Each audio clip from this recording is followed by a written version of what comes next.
বড় বড় ফেরেশতা হলো 4 জন। কয়জন? তন্মধ্যে একজন ফেরেশতা আছে যার নাম হলো হযরতে জিবরাইল আলাইহিস সালাতু ওয়াস সালাম। জিবরাইল আলাইহিস সালাতু ওয়াস সালামের কাজ কি? জিবরাইল আলাইহিস সালাতু ওয়াস সালামের কাজ হলো দুনিয়াতে যত নবী আসবে সমস্ত নবীদের কাছে বার্তাবাহক হিসেবে আল্লাহ তাআলার হুকুম আহকাম এগুলো নবীদের কাছে পৌঁছে দিবে। পিয়নের দায়িত্ব, কিসের দায়িত্ব? পিয়ন যদি 2 নাম্বার হয় টাকা মেরে দেওয়ার সম্ভাবনা থাকে, ঠিক কিনা বলে? পিয়ন আল্লাহ রাসূল সাল্লাল্লাহু আলাইহি ওয়াসাল্লামের কাছে জিবরাইল আলাইহিস সালাতু ওয়াস সালাম আসছে। তো জিবরাইল আলাইহিস সালাতু ওয়াস সালামকে জিজ্ঞাসা করছে, হ্যাঁ ভাই জিবরাইল, তোমার কাজ কি?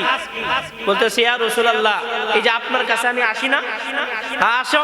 বলতেছে, তোমার আপনার কাছে যেভাবে আমি আসি, আপনাকে সহ যত আম্বিয়া আলাইহিস সালাতু ওয়াস সালাম অতিবাহিত হয়েছে সমস্ত নবীদের কাছে বার্তাবাহক হিসেবে আল্লাহ তাআলার কথাগুলোকে আমি পৌঁছে দিতাম।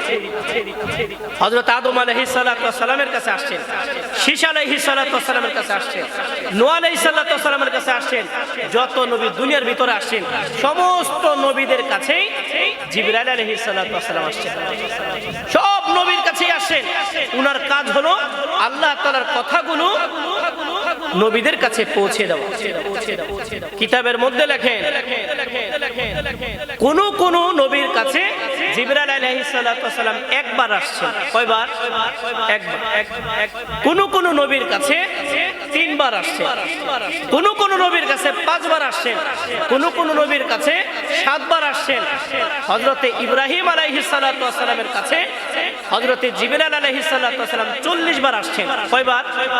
40 বার। হযরতে মূসা আলাইহিস সালাতু ওয়াস সালামের কাছে 400 বার আসছেন। কতবার? 400 বার।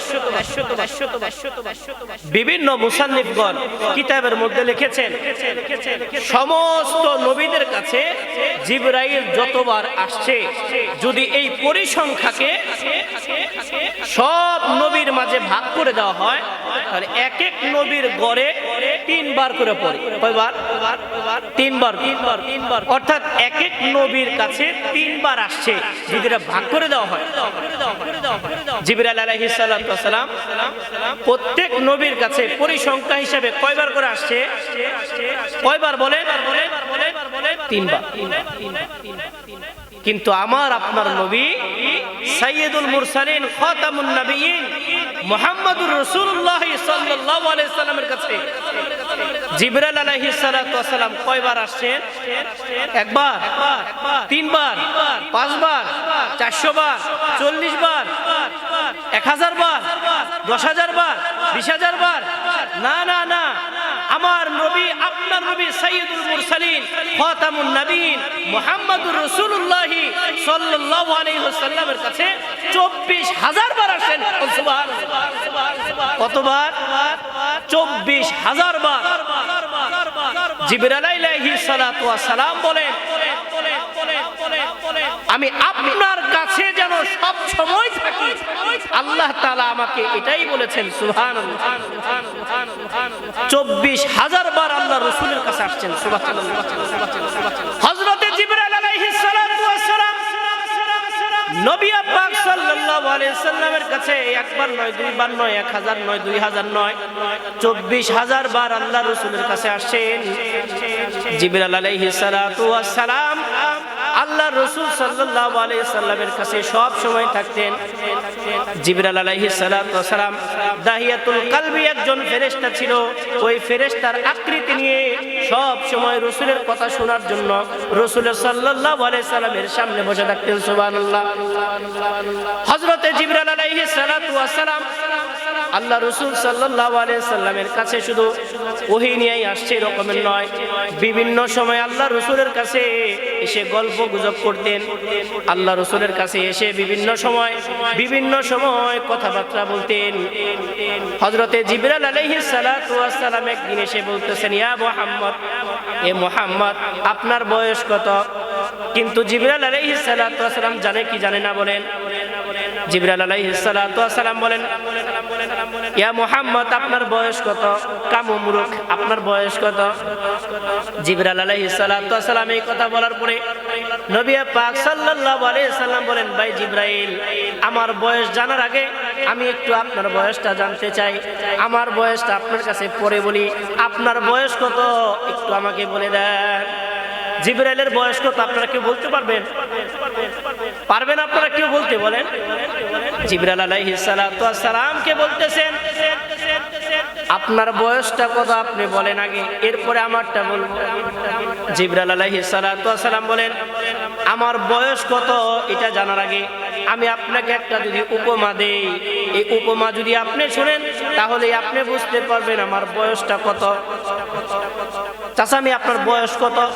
হুজুর বয়সটা বলতে পারবো না, কিন্তু স্বাধীনতার সময় আমি মোটামুটি বুঝি। আমরা বলি কিনা বলেন? ভাই আপনার বয়স কত? হুজুর আমি এটা বলতে পারবো না বয়স কত, কিন্তু স্বাধীনতার সময় যখন গোলাগুলি হয়েছে এটা আমি জানি। বয়স কত আমি এটা জানি না। এক সময় হয়েছিল সারা বাংলাদেশে পানিতেই হয়ে গেছিল 88 বন্যা। এই 88 বন্যার সময় আমার মায়ে একটা ডিশের মধ্যে উঠাইয়া আমার অমুক বাড়ি আছে চাচার বাড়ি, সেই বাড়িতে বলে নিয়ে গেছিল। আমার একটু একটু মনে হয় হুজুর মোটামুটি বয়সটা হিসাব করেন কত হবে।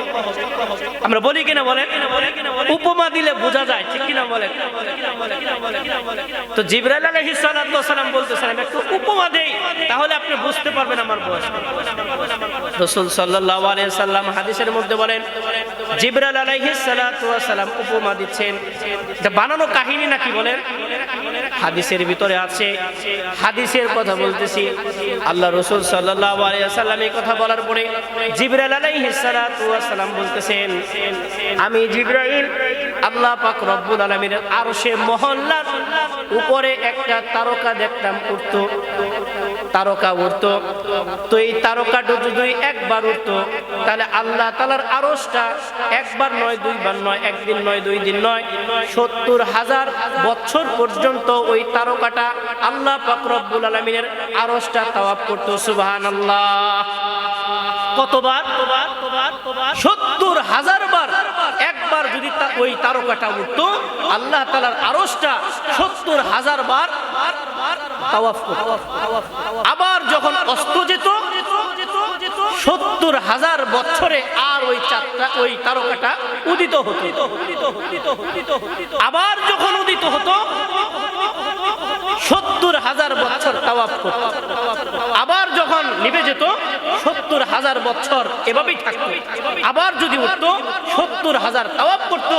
ইয়া রাসূলুল্লাহ, এই তারকাটাকে আমি একদিন নয়, দুই দিন নয়, 1000, 2000 নয়, আমি জিবরাইল 72,000 বার এইভাবে উঠা আর অস্ত যাওয়া হইতে দেখছি। সুবহানাল্লাহ। তাহলে বুঝেন আমার বয়সটা কত। জিবরাইল আলাইহিস সালাতু ওয়াস সালামের বয়সটা তাহলে মনে হয় 2000 হবে নাকি বলেন? 5000, 10,000 কত হবে বয়সটা নির্ণয় করেন। রাসূল সাল্লাল্লাহু আলাইহি ওয়াসাল্লাম এবার বলতেছেন, এবার আমার বয়সটা কত আপনি নির্ণয় করলেন, আপনার বয়সটা একটু বলেন। আল্লাহ রাসূল বলেন, জিবরাইল তুমি যে আল্লাহ তাআলার আরশের উপরে যেই তারকাটা উদিত হতে দেখতে, ওই তারকার সম্পর্কে কি তোমার ধারণা আছে কিনা? লা আলাম, এ বিষয়ে তো আমার কোনো ধারণা নাই। তুমি যেই তারকাটা উদিত হতে দেখতে, ওই তারকাটাই হলাম আমি মুহাম্মাদুর রাসূলুল্লাহ। তাহলে হিসাব করো আমার বয়সটা কত। সুবহানাল্লাহ। আল্লাহ পাক রব্বুল আলামিন এই দুনিয়ার যত কুল কায়নাতের মধ্যে যা কিছু আছে সব কিছু তৈয়ার করার পূর্বে আল্লাহ পাক রব্বুল আলামিন আরশের উপরে উনার হাবিব, উনার প্রিয়তমা প্রিয় মানুষটা মুহাম্মাদুর রাসূলুল্লাহর সৃষ্টিটা সবার পূর্বেই আল্লাহ তাআলা সৃষ্টি করে রেখে দিয়েছিলেন। সুবহানাল্লাহ। রাসূল সাল্লাল্লাহু আলাইহি ওয়াসাল্লামকে আল্লাহ তাআলা কুল কায়নাতের সব কিছু সৃষ্টি করার পূর্বেই সৃষ্টি করেছেন। সুবহানাল্লাহ। জিবরাইল আলাইহিস সালাতু ওয়াস সালামকে আল্লাহ রাসূল জিজ্ঞাসা করলেন, ভাই জিবরাইল, তুমি যে জমিনের মধ্যে আসছো, তুমি যে জমিনের মধ্যে আসো, তোমার আসতে কতক্ষণ সময় লাগে? জিবরাইল আলাইহিস সালাতু ওয়াস সালাম বলেন, ইয়া রাসূলুল্লাহ, আমি জিবরাইল আসতে কতটুকু সময় লাগে আমি যদি কিছু উপমা দেই তাহলে আপনি বুঝতে পারবেন আমার শক্তি কতটুকু, আমি কতটুকু বেগে চলতে পারি। হযরতে ইউসুফ আলাইহিস সালাতু ওয়াস সালামকে বাইরা যখন কূপের মধ্যে ফেলে দিয়েছিল, কূপের মধ্যে ভাইরা ছেড়ে দিয়েছে, আমি তখন আরশে মহল্লার ওই বাইতুল মামুরের কাছে বসা। ভাইরা যখন কূপের মধ্যে ছেড়ে দিল, আল্লাহ পাক রব্বুল আলামিন আমাকে বললেন, জিবরাইল, আমার হাবিব, আমার নবী ইউসুফকে তার ভাইরা কূপের মধ্যে নিক্ষেপ করে দিয়েছে। ইউসুফ যেন পানির মধ্যে না পড়ে, এর আগে কিন্তু তাকে ধরতে হবে, তাড়াতাড়ি যাও। আল্লাহ পাক রব্বুল আলামিন যখন আমাকে কথা বলেছেন, তখন কিন্তু তার ভাইরা কূপের মধ্যে ইউসুফকে নিক্ষেপ করে দিয়েছেন। কূপের মধ্যে যদি একজন কিছু ছাড়ে, নিচে পড়তে কয় ঘন্টা সময় লাগবে? কয় ঘন্টা সময় লাগবে বলেন? 1 মিনিট, 2, 4, 5 সেকেন্ড, নাকি বলেন? 5 সেকেন্ড করে যাবে। জিবরাইল আলাইহিস সালাতু ওয়াস সালাম বলেন, আমি আরশে মহল্লায় আল্লাহ তাআলার ওই সিদরাতুল মুনতাহার উপরে আমি বাইতুল মামুরের কাছে বসা আছি। আল্লাহ পাক রব্বুল আলামিন আমাকে বললেন, জিবরাইল, যাও তাড়াতাড়ি, ইউসুফকে তার ভাইরা কূপের মধ্যে নিক্ষেপ করে দিয়েছে, তুমি তাড়াতাড়ি তাকে ধরো। আমি সেইখান থেকে ইউসুফ আলাইহিস সালাতু ওয়াস সালামকে ধরার জন্য কূপের মধ্যে যখন আমি আসি, আমি তার নিচে আমার নূরের পাখা ধরলাম, কিন্তু এরপরেও ইউসুফ এখনো মাঝখানে নিচে আসতেও পারে নাই। সুবহানাল্লাহ। তাহলে আপনি হিসাব করেন আমি কত বেগে চলতে পারি। হযরত ইব্রাহিম আলাইহিস সালাতু ওয়াস সালাম নমরুদের আগুনে যখন নিক্ষিপ্ত হলেন, নমরুদের আগুনে ফালানো হচ্ছে, চরকের মধ্যে ঢোকাইয়া যখন তাকে চরকের মধ্যে যখন ঘুরাইয়া ঘুরাইয়া আগুনের মধ্যে নিক্ষেপ করবে, এই আগুনের মধ্যে নিক্ষিপ্ত হওয়া অবস্থায় আল্লাহ পাক রব্বুল আলামিন আমাকে আদেশ করলেন, জিবরাইল, আমার বন্ধু খলিলুল্লাহকে আগুনের মধ্যে নিক্ষেপ করা হচ্ছে, তুমি তাড়াতাড়ি ধরো। আমি তখনও সিদরাতুল মুনতাহায় ছিলাম বসা। আল্লাহ তাআলা আমাকে বলার সাথে সাথে আমি দ্রুত বেগে চলে গেলাম ইব্রাহিমকে ধরার জন্য। আমি ওই আরশে মহল্লা থেকে আমি ইব্রাহিম আলাইহিস সালাতু ওয়াস সালামকে ধরে ফেললাম এমন অবস্থায় যে তিনি আগুনের মধ্যে এখনো পড়ে নাই। কোন সুবহানাল্লাহ। কতটুকু বেগে জিবরাইল চলতে পারে? জিবরাইল এই শক্তি কিভাবে পেল একটু পরে বলতেছি। আল্লাহ রাসূল সাল্লাল্লাহু আলাইহি ওয়াসাল্লাম বলেন, জিবরাইল আলাইহিস সালাতু ওয়াস সালাম উপমা দিচ্ছিলেন ইব্রাহিম আলাইহিস সালাতু ওয়াস সালামের ছেলে ইসমাঈলকে জবাই করার জন্য যখন ছুরি চালাবে, ইব্রাহিম আলাইহিস সালাতু ওয়াস সালাম ইসমাঈল আলাইহিস সালাতু ওয়াস সালামকে জবাই করার জন্য যখন ছুঁয়ে ফেলেছেন, যখন জবাই করবেন, ছুরি চালানো অবস্থায়, ছুরি এখনো চালায় নাই, আমি আরশে মহল্লার মধ্যে বসা। আল্লাহ পাক রব্বুল আলামিন বললেন, জিবরাইল, যাও, ইব্রাহিমের ছুরি কিন্তু ইসমাঈলের গলার মধ্যে লেগে যাবে। ইব্রাহিমের ছুরি ইসমাঈলের গলার মধ্যে পুঁছ লাগার আগেই তুমি কিন্তু সেখানে জান্নাত থেকে একটা দুম্বা তার ছুরির নিচে চালাইয়া দিবা। কোন সুবহানাল্লাহ। জিবরাইল আলাইহিস সালাতু ওয়াস সালাম বলেন, আমি ছিলাম আরশে মহল্লার মধ্যে বসা। আমাকে বলল, জান্নাতে একটা উট আছে, দুম্বা আছে, তাড়াতাড়ি যাও, ওই দুম্বাটা নিয়ে ইসমাঈলের গলার নিচে ধরো। হযরতে জিবরাইল আলাইহিস সালাতু ওয়াস সালাম বলেন, আমি সিদরাতুল মুনতাহা থেকে জান্নাতে গেলাম, জান্নাত থেকে দুম্বা নিয়ে ইসমাঈল আলাইহিস সালাতু ওয়াস সালাম আরাফের ময়দানে, আরাফাতের ময়দানে ইব্রাহিম আলাইহিস সালাতু ওয়াস সালাম যেখানে জবে করতেছিলেন, আমি সেখানে জান্নাতে যেয়ে জান্নাত থেকে দুম্বা নিয়ে ইসমাঈল আলাইহিস সালাতু ওয়াস সালামকে সরিয়ে সেখানে দুম্বা দিলাম। উনার এই ছুরিটা পুঁছ দিতে যতটুকু সময় লাগছে, এর আগে আমি জান্নাতে যে উট নিয়ে তারা সেখানে উপস্থিত হয়ে গেছে, আপনি বুঝেন আমি কতটুকু দ্রুতগামী চলতে পারি। সুবহানাল্লাহ, কতটুকু দ্রুতগামী চলতে পারে। জিবরাইল আলাইহিস সালাম বলেন, ইয়া রাসূলুল্লাহ, আমি দ্রুতগামী চলছি, কিন্তু আমার সবচেয়ে বেশি চারটা জায়গার মধ্যে কষ্ট হয়েছে। এই তিনটা জায়গা, যে জায়গা বললাম, ইব্রাহিম আলাইহিস সালামকে নমরুদের আগুন থেকে হেফাজত করার জন্য, ইউসুফ আলাইহিস সালামকে কূপে ধরার সময়, আর ইসমাইল আলাইহিস সালামকে সরিয়ে ওইখানে দুব্বা যখন দিলেন, এই সময়ের ভিতরে আমার সবচেয়ে বেশি কষ্ট হয়েছে। আরেকটা সময় আমার অনেক কষ্ট হয়েছে, যদি আমি দ্রুতগামী আসছি কিন্তু আমার খুব কষ্ট হয়েছে। সেটা হলো যখন আপনি দ্বীনের দাওয়াতের জন্য তাইফের ময়দানে গেলেন। তাইফের ময়দানে যাওয়ার পরে এই তাইফের লোকেরা যখন আপনাকে কষ্ট দিতেছিল, পাথর মারতেছিল আপনার শরীরে, এই পাথর মারা অবস্থায় আপনার শরীর থেকে ফিনকি মেরে যখন রক্তগুলো প্রবাহিত হচ্ছিল, এই রক্তগুলো প্রবাহিত হতে হতে যখন শরীর থেকে রক্ত খনন হচ্ছিল, শরীরের মধ্যে থেকে রক্ত খনন হয়ে জুতার ভিতরে আটকে গিয়েছিল, জুতা মুবারক বেদ করে যখন জমিনের মধ্যে পড়বে, আল্লাহ তাআলা তখন বলেছিলেন, জিবরাইল যাও, আমার দোস্ত মুহাম্মদ, আমার হাবিব মুহাম্মদ, যাকে সৃষ্টি না করলে কুল কায়নাত সৃষ্টি করতাম না আমি আল্লাহ তাআলা, আমার হাবিবকে তাইফের ময়দানে কষ্ট দেওয়া হচ্ছে, রক্তে রঞ্জিত করে দেওয়া হয়েছে। যদি মুহাম্মদের শরীর থেকে যাররা পরিমাণ রক্ত, যদি এক ফোঁটা রক্ত যদি জমিনের মধ্যে পড়ে, তাহলে জমিন আর কখনো উৎপন্ন হবে না, জমিন আর কখনো ফসল দিবে না। সুতরাং তুমি ওই রক্ত জমিনে পড়ার আগেই রক্তগুলোকে ধরো, যাতে করে জমিনের মধ্যে রক্ত না পড়তে পারে। ইয়া রাসূলুল্লাহ, যখন আল্লাহ আমাকে বললেন, আমি আরশে মহল্লা থেকে ওই রক্ত জমিনের মধ্যে পড়ার আগেই আমি আপনার পায়ের নিচে আমার নূরের পাখাটা বিছিয়ে দিলাম। সুবহানাল্লাহ। জিবরাইল আলাইহিস সালাম কতটুকু বেগে চলতে পারে, কতটুকু বেগে চলতে পারে, আল্লাহ তাআলা তাকে এত শক্তি আল্লাহ তাআলা দান করেছিলেন।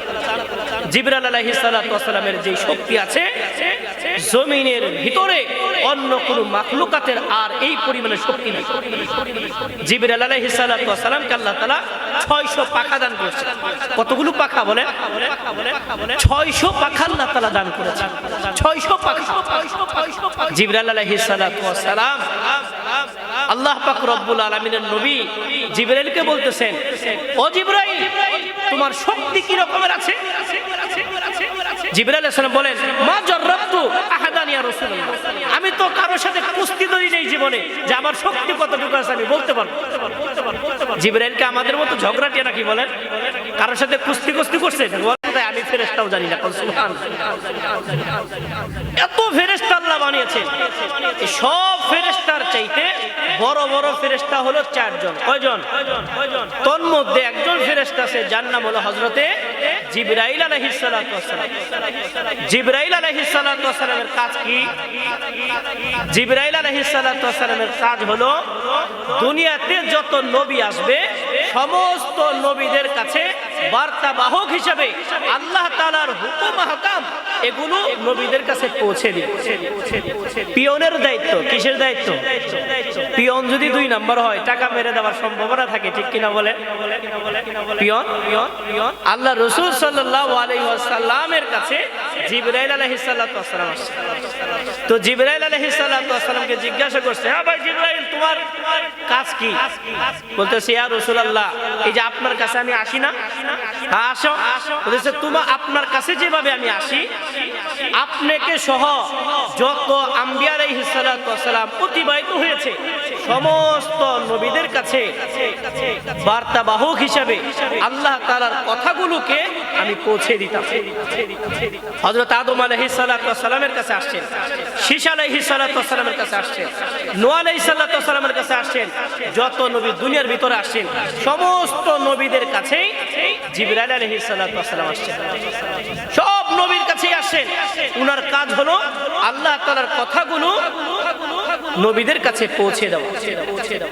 কিতাবের মধ্যে লেখেন, কোন কোন নবীর কাছে জিবরাইল আলাইহিস সালাতু ওয়াস সালাম একবার আসছেন। কয়বার? একবার। কোন নবীর কাছে 3 বার আসছেন, কোন নবীর কাছে 5 বার আসছেন, কোন নবীর কাছে 7 বার আসছেন।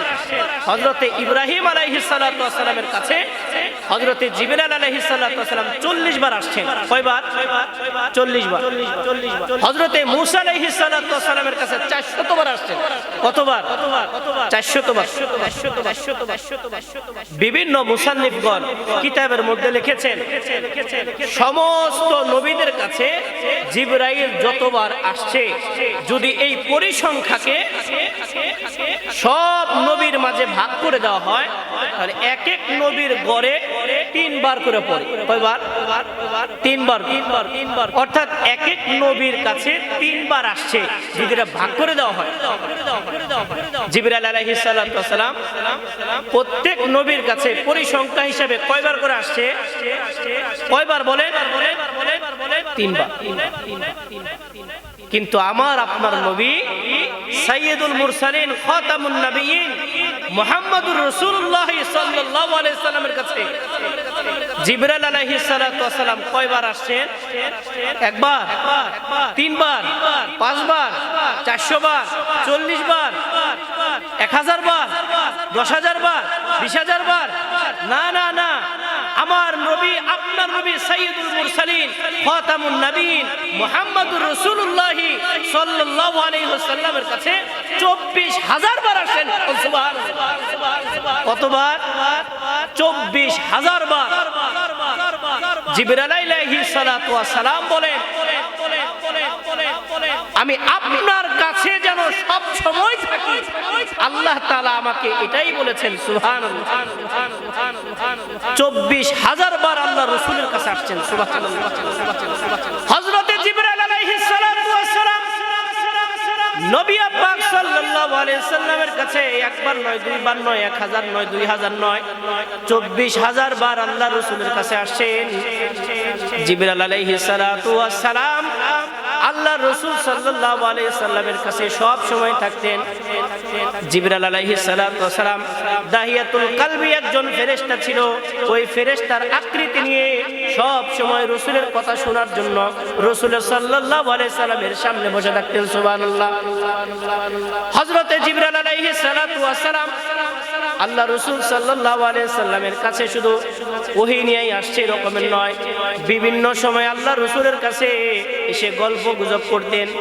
আল্লাহ রাসূলের কাছে এসে বিভিন্ন সময় কথাবার্তা বলতেন। হযরতে জিবরাইল আলাইহিস সালাতু ওয়াস সালাম একদিন এসে বলতেছেন, ইয়া মুহাম্মদ, এ মুহাম্মদ, আপনার বয়স কত? কিন্তু জিবরাইল আলাইহিস সালাতু ওয়াস সালাম জানে কি জানে না বলেন? জিবরাইল আলাইহিস সালাতু ওয়াস সালাম বলেন, ইয়া মুহাম্মদ, আপনার বয়স কত? কামু মূর্খ, আপনার বয়স কত? জিবরাইল আলাইহিস সালাতু ওয়াস সালাম এই কথা বলার পরে নবী পাক সাল্লাল্লাহু আলাইহি সাল্লাম বলেন, ভাই জিবরাইল, আমার বয়স জানার আগে আমি একটু আপনার বয়সটা জানতে চাই। আমার বয়সটা আপনার কাছে পরে বলি। আপনার বয়স কত একটু আমাকে বলে দেন। জিবরাইলের বয়স কত আপনারা কেউ বলতে পারবেন? পারবেন আপনারা কেউ বলতে? বলেন। জিবরাইল আলাইহিস সালাতু ওয়াস সালাম কে বলতেছেন, আপনার বয়সটা কত আপনি বলেন আগে, এরপরে আমারটা বলবো। জিবরাইল আলাইহিস সালাতু ওয়াস সালাম বলেন, আমার বয়স কত এটা জানার আগে আমি আপনাকে একটা যদি উপমা দেই, এই উপমা যদি আপনি শুনেন তাহলে আপনি বুঝতে পারবেন আমার বয়সটা কত। চাচা, আমি আপনার বয়স কত? হুজুর, বয়সটা বলতে পারবো না, কিন্তু স্বাধীনতার সময় আমি মোটামুটি বুঝি। আমরা বলি কিনা বলেন? ভাই আপনার বয়স কত? হুজুর, আমি এটা বলতে পারবো না বয়স কত, কিন্তু স্বাধীনতার সময় যখন গোলাগুলি হয়েছে এটা আমি জানি। বয়স কত আমি এটা জানি না। এক সময় হয়েছিল সারা বাংলাদেশে পানিতেই হয়ে গেছিল 88 বন্যা। এই 88 বন্যার সময় আমার মায়ে একটা ডিশের মধ্যে উঠাইয়া আমার অমুক বাড়ি আছে, চাচার বাড়ি, সেই বাড়িতে বলে নিয়ে গেছিল। আমার একটু মনে হয় হুজুর মোটামুটি বয়সটা হিসাব করেন কত হবে। আমরা বলি কিনা বলেন? উপমা দিলে বোঝা যায়, ঠিক কিনা বলেন? তো জিবরাইল আলাইহিস সালাতু ওয়াস সালাম বলতেছেন, আমি একটু উপমা দেই তাহলে আপনি বুঝতে পারবেন আমার বয়স। রাসূল সাল্লাল্লাহু আলাইহি সাল্লাম হাদিসের মধ্যে বলেন, জিবরাইল আলাইহিস সালাতু ওয়াস সালাম উপমা বর্ণনা দিচ্ছেন। এটা বানানো কাহিনী নাকি বলেন? হাদিসের ভিতরে আছে। হাদিসের কথা বলতেছি। আল্লাহ রাসূল সাল্লাল্লাহু আলাইহি ওয়াসাল্লাম এই কথা বলার পরে জিবরাইল আলাইহিস সালাতু ওয়াস সালাম বলতেছেন, আমি জিবরাইল আল্লাহ পাক রব্বুল আলামিনের আরশে মহল্লার উপরে একটা তারকা দেখতাম উঠতো, তারকা উঠতো।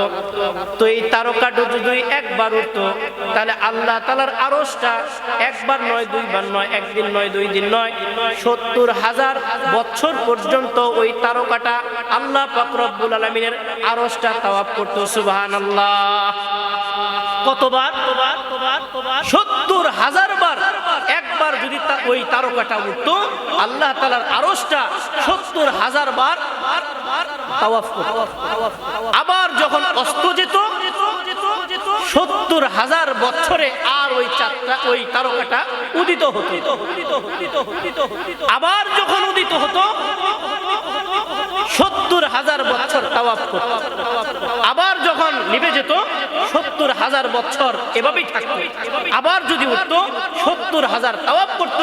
ইয়া রাসূলুল্লাহ, এই তারকাটাকে আমি একদিন নয়, দুই দিন নয়, ১০০০, ২০০০ নয়, আমি জিবরাইল ৭২,০০০ বার এইভাবে উঠা আর অস্ত যাওয়া হইতে দেখছি।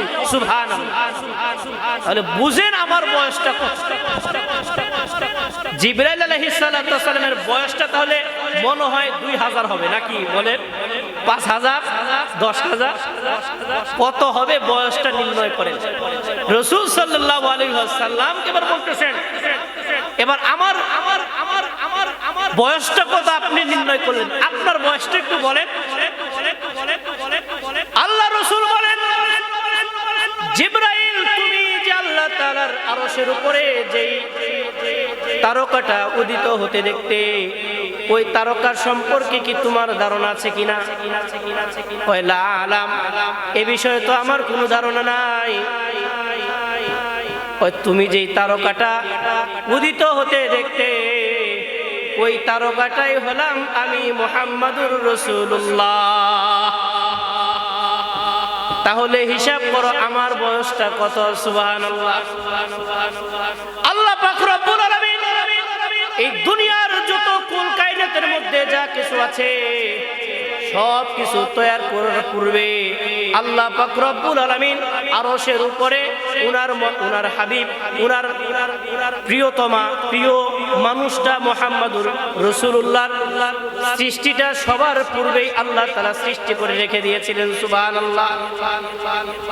রাসূল সাল্লাল্লাহু আলাইহি ওয়াসাল্লামকে আল্লাহ তাআলা কুল কায়নাতের সব কিছু সৃষ্টি করার পূর্বেই সৃষ্টি করেছেন। সুবহানাল্লাহ।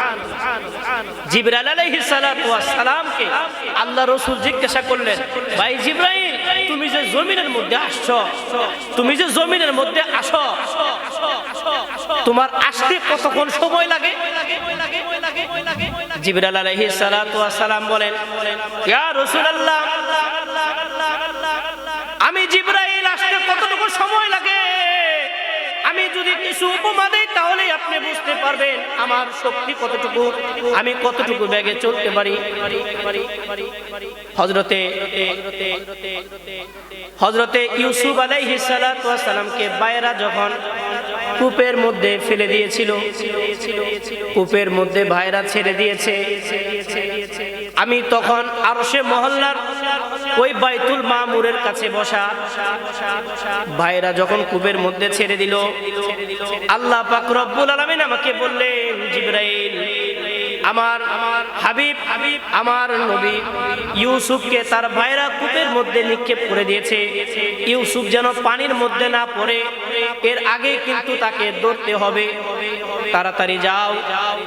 আল্লাহ পাক রব্বুল আলামিন যখন আমাকে কথা বলেছেন, তখন কিন্তু তার ভাইরা কূপের মধ্যে ইউসুফকে নিক্ষেপ করে দিয়েছেন। কূপের মধ্যে যদি একজন কিছু ছাড়ে, নিচে পড়তে কয় ঘন্টা সময় লাগবে? কয় ঘন্টা সময় লাগবে বলেন? 1 মিনিট, 2 4 5 সেকেন্ড নাকি বলেন 5 সেকেন্ড করে যান জিবরাইল আলাইহিস সালাতু ওয়াস সালাম বলেন আমি আরশে মহল্লায় আল্লাহ তাআলার ওই সিদরাতুল মুনতাহার উপরে আমি বাইতুল মামুরের কাছে বসা আছি। আল্লাহ পাক রব্বুল আলামিন আমাকে বললেন জিবরাইল যাও তাড়াতাড়ি ইউসুফকে তার ভাইরা কূপের মধ্যে নিক্ষেপ করে দিয়েছে, তুমি তাড়াতাড়ি তাকে ধরো। আমি সেইখান থেকে ইউসুফ আলাইহিস সালাতু ওয়াস সালামকে ধরার জন্য কূপের মধ্যে যখন আমি আসি, আমি তার নিচে আমার নূরের পাখা ধরলাম, কিন্তু এরপরেও ইউসুফ এখনো মাঝখানে নিচে আসতেও পারে নাই। সুবহানাল্লাহ। আপনি হিসাব করেন আমি কত বেগে চলতে পারি। হযরত ইব্রাহিম আলাইহিস সালাতু ওয়াস সালাম নমরুদের আগুনে যখন নিক্ষিপ্ত হলেন, নমরুদের আগুনে ফালানো হচ্ছে, শেষ করে দাও ইয়া রাসূলুল্লাহ। আমি তখন আমার যে পাখা আছে এই পাখার একটু খোঁচা দিয়ে, পাখার একটু মাথা দিয়ে আমি কওমে লূতকে একটু আমার শুধু পাখার একটু মাথা, এক মাথা ঢুকিয়ে অকল্লাবতু, আমি এভাবে কি করছি আসমানের মধ্যে নিয়ে এভাবে আমি দশিয়ে দিছি। বাহারে মাইত, যেটা এখনো পর্যন্ত জর্ডানে অবস্থিত, যেটাকে মৃত সাগর বলা হয়, ডেড সি যেটাকে মৃত সাগর বলা হয়, জিবরাইল আলাইহিস সালাতু ওয়াস সালামের কতটুকু শক্তি আছে, পাখার একটু কোণা দিয়ে 100 মাইল ব্যাপী এক সমুদ্র হয়ে গেছে যেটা এলাকাটাকে একটু ঢুকাইয়ে এভাবে কি করে দিয়েছেন, মৃত সাগরে পরিণত করে দিয়েছেন। জিবরাইল আলাইহিস সালাতু ওয়াস সালামের কত বড় শক্তি! জিবরাইল আলাইহিস সালাতু ওয়াস সালামকে আল্লাহ পাক রব্বুল আলামিন এত ক্ষমতাধর শক্তিশালী আল্লাহ তাআলা বানিয়েছেন। জিবরাইল আলাইহিস সালাতু ওয়াস সালাম সমস্ত নবীদের কাছে আসছেন বার্তাবাহক হিসেবে। আল্লাহ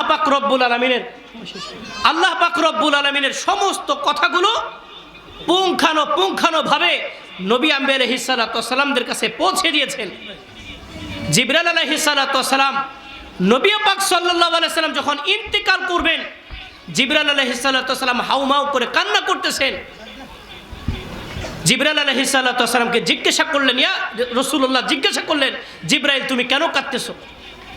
রাসূলুল্লাহ সাল্লাল্লাহু আলাইহি সাল্লামকে উত্তর দিচ্ছেন যে আদম আলাইহিস সালাতু ওয়াস সালাম থেকে শুরু করে আপনার পর্যন্ত আমার একটা ধারাবাহিক আসার একটা সিরিয়াল ছিল। আমি আপনার কাছে সব সময় পড়ে থাকতাম, রহমতের একটা জায়গায় আমি আসতাম, কালামুল্লাহ আমি নিয়ে আসতাম, কিন্তু আজকে আপনি চলে যাইতেছেন, আমি তো আর আসতে পারবো না। জিবরাইল আলাইহিস সালাতু ওয়াস সালাম হাউমাউ করে আল্লাহর রাসূলের বিয়োগ বেদনায় কান্না করতেছিলেন। সেই জিবরাইল আলাইহিস সালাতু ওয়াস সালাম লাউহে মাহফুজ থেকে সংরক্ষিত করে কুরআনে কারীম আল্লাহ তাআলা নবী পাক সাল্লাল্লাহু আলাইহি সাল্লামের উপর নাজিল করেছেন। আর সেই কুরআনে কারীম আমাদের উপরে দিয়েছেন। আর সেই কুরআনে কারীমের তালিম আল হুদা মাদ্রাসায় হয়। এজন্য আমরা যারা আছি সেই কুরআনে কারীমের চর্চা আমাদের সন্তান যারা আছে সবাইকে করাবো, পারবো না ইনশাআল্লাহ?